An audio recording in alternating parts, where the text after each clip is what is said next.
Please, there's no need to apologize. If anything, I'm the one who should be sorry. Clearly, I shouldn't have gotten lost in my thoughts in the middle of a hallway.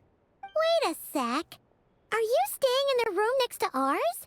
Ah, quite the perceptive one, I see. First things first, allow me to introduce myself.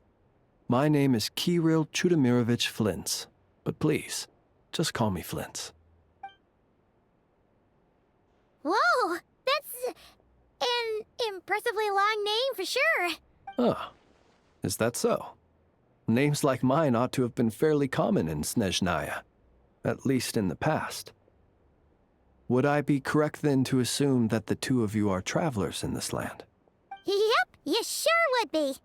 Paimon is Paimon, and this is the Traveler. We've been to a bunch of nations already, but we only just arrived in Notcry today. What a rare honor it is to meet such worldly travelers. Are you here for travel too? If only I had the time to spare. No, I'm just staying the night. Oh, so you're here for business?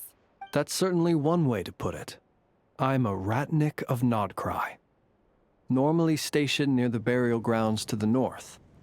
My sole cause for being here today was to repair this lantern of mine.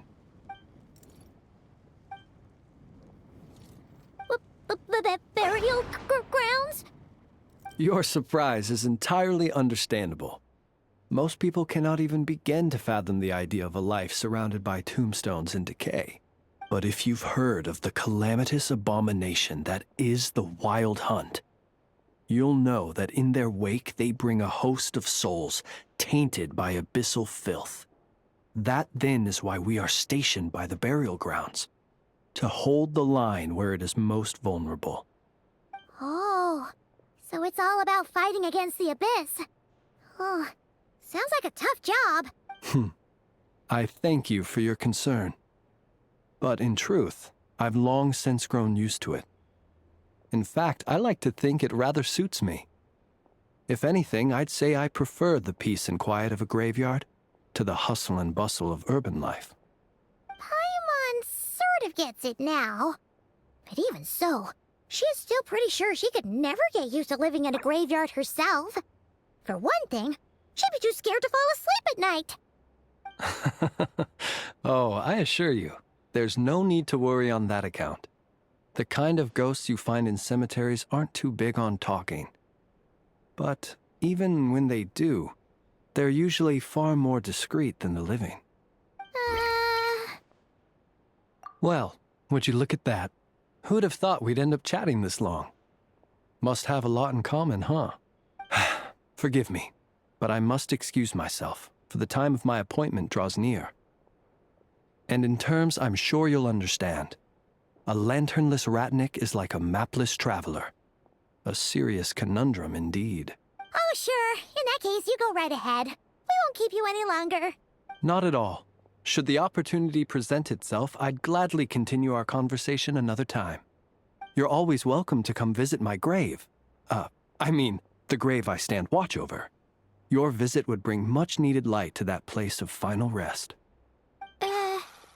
Right. Well, if we get the chance. Then allow me to wish you a traditional Ratnik's farewell. See you by the graveside. Ugh. Jeez. What a weirdo. Not to badmouth him at all. In fact, he seemed pretty cultured, but at the same time, kinda spooky? Must be all that time he spent around graveyards. His lantern? No, not really. You mean, 'cause it was broken? Huh. Guess you've always had a nose for stuff like this. If you're worried, you can always ask him the next time we cross paths. Hey, don't you start spouting all that weird stuff too.